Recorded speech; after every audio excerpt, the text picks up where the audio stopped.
Welcome to this Tutor to You Sociology topic video on media, looking at media representations of ethnicity. Media portrayals of ethnic groups have changed a lot over the past 60 years, but historically there were largely negative stereotypes of ethnic minority groups in Western media sources, particularly in the UK. Whilst representations of ethnic minority groups have increased over time, there is often a tendency to lump all non-white ethnic groups into a homogeneous group, one that is based on an identity as the other, rather than focusing on the diverse range of cultural characteristics that each ethnicity has. For many years, this othering of ethnic minority groups has portrayed non-white groups as a threat to the harmonious running of society, for example through commentators who suggest that greater diversity has led to a cancel culture. In this video, we're going to look at some of the research over the past 40 years into representations of different ethnic groups in the media, starting with the work of Stuart Hall. Hall is well known for his work in media and cultural studies, and his representation theory takes a neo-Marxist approach to how ethnic minorities are portrayed in the media. Building from his earlier work on the media creation of the Black Mugger, Hall suggests that the media transmits representations of non-white ethnic groups that are translated by the audience and form crude stereotypes of different ethnic minorities. Hall suggests that the audience are complicit in interpreting these messages and creating these stereotypes, as they accept what is presented before them without question. However, he argues that the way in which the media presents ethnic minority groups is deliberate and intended to cause the audience to do this. He argued that the media, which is controlled by the ruling classes, do this to transmit dominant ideologies to the unsuspecting audience, and this helps to create division in society and sets up ethnic minorities to be the scapegoat for social problems, such as unrest, poverty, and unemployment. Other theorists agree with Hall in principle that the media creates negative portrayals on ethnic minority groups. Van Dijk suggested that media representations of ethnic minority groups fall into three distinct categories. Firstly, as criminal, and this can be seen through the focus of the media, in particular on black criminality, gang cultures, and the aforementioned Black Mugger moral panic of the 1970s.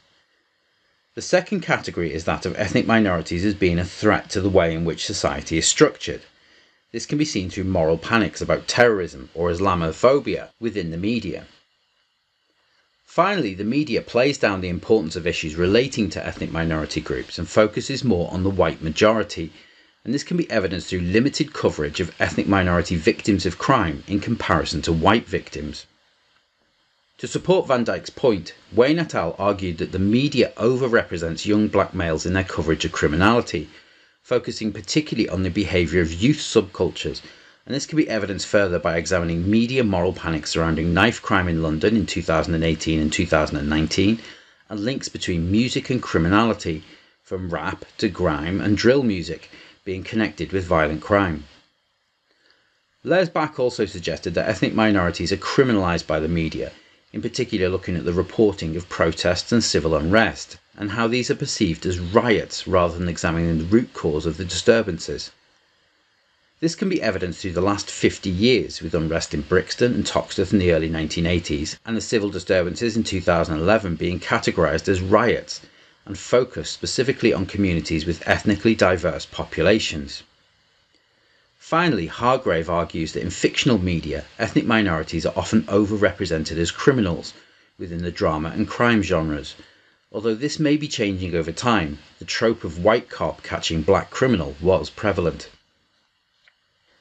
Ethnic minority groups are often perceived as being a threat to society through media representations as well, either an ideological threat towards the dominant way of living and social cohesion, or a physical threat.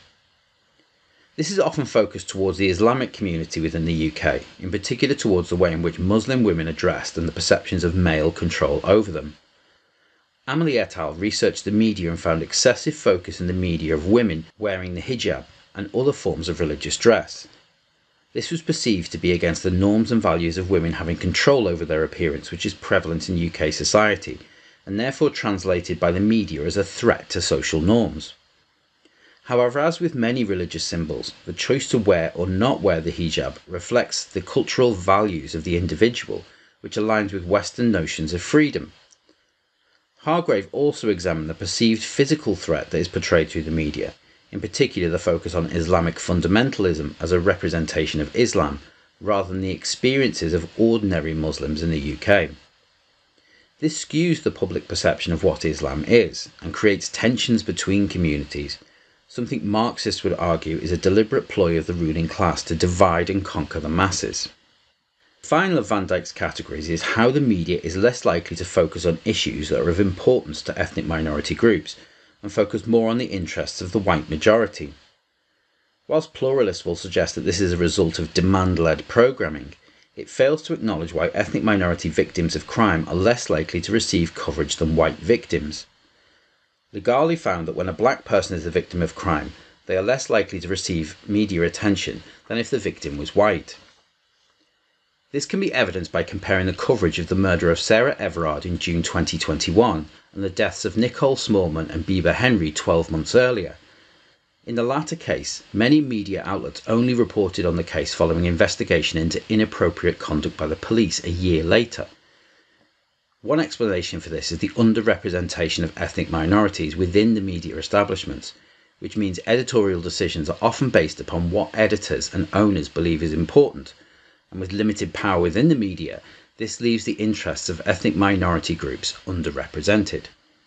However, in recent years there have been movements towards greater representation of ethnic minorities in the media, in particular the campaigns for racial equality that have gained traction online, through social media and the promotion of Black Lives Matter. Broadcasters such as Sky, the BBC and Channel 4 have committed to increasing ethnic diversity throughout many levels of their programming, presenting, writing, directing and reporting. However, despite this progress, Shah argues that this has led to accusations of tokenism, putting more ethnically diverse faces in front of cameras, yet failing to address the inequalities that exist in the power structures of different media organisations, thus paying lip service to calls for greater diversity without yielding any of the power that the ruling classes look to retain. That concludes this Tutor to You Sociology topic video on media, focusing on media representations of ethnicity. Thanks for watching.